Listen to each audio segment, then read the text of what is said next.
What is going on, guys? Welcome back to your fourth C++ tutorial, and in this tutorial I'm going to be going over something called variables because variables are such a huge part of C++.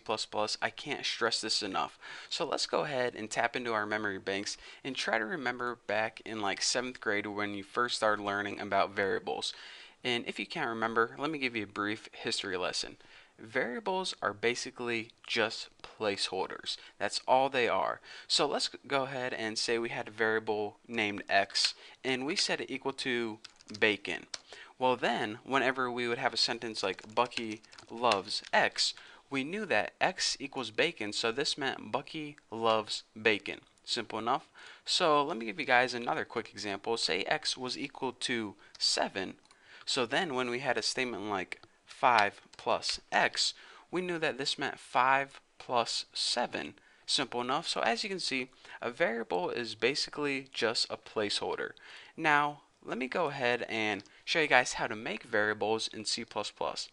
In C++, in order to make variables, you go ahead and first write the type of variable you're going to be working with. Now, I'm going to be going over data types later, but for now, I want to give you guys one data type, and that's int. This stands for integer, and an integer is pretty much like a whole number like 6, 83, 540. It's a number without a decimal place.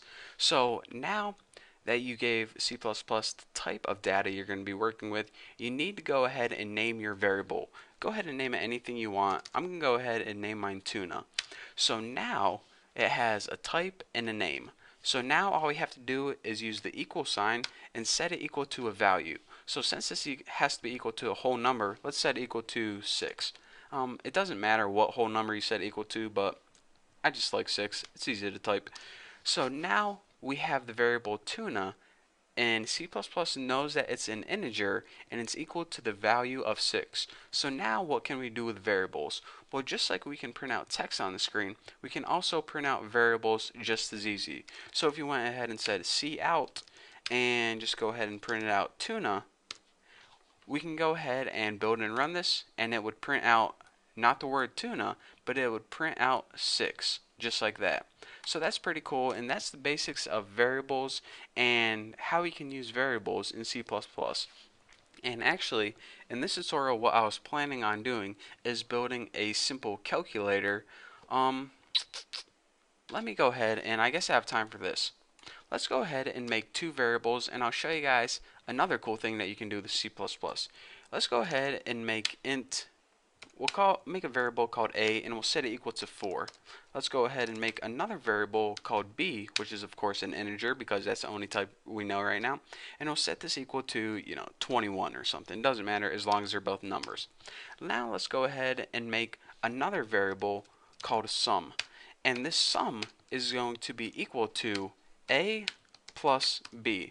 So now you can see, aside from, well, let's go ahead and, yeah, that's good enough. So now you can see that aside from just assigning variables numbers just like that, you can also use basic arithmetic to set variables equal to another value as well. So now the value of 25, a plus b, is going to be equal to sum. So now if you go ahead and print out cout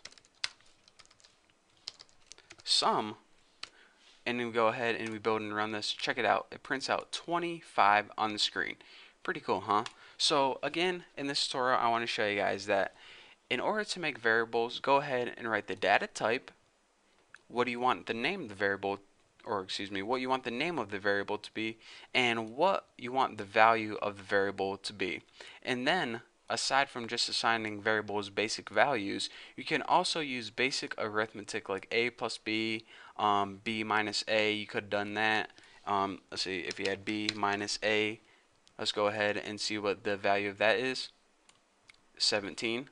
So again, you can go ahead and set variables equal to basic arithmetic using other variables, and you can even do this. Sum equals 48 minus 7. Again, this isn't really the sum anymore. It's more of a what is it? Not the product, not the quotient, the difference. There we go. That's what I. And there we go. I got it. So again, you understand the basics of variables. That's what I'm trying to stress. So in the next tutorial, what I'm going to be doing is I'm going to be showing you guys how to make a very basic calculator. And this is the first program we're going to be building that actually interacts with the user, and it's going to be awesome. And you needed to understand variables before I could show that to you guys, so that's why I had to go over this tutorial. But for now, thank you guys for watching. Don't forget to subscribe, and don't forget to check out my website, thenewboston.com. It's awesome. So anyways, thank you guys for watching, and I'll see you next video.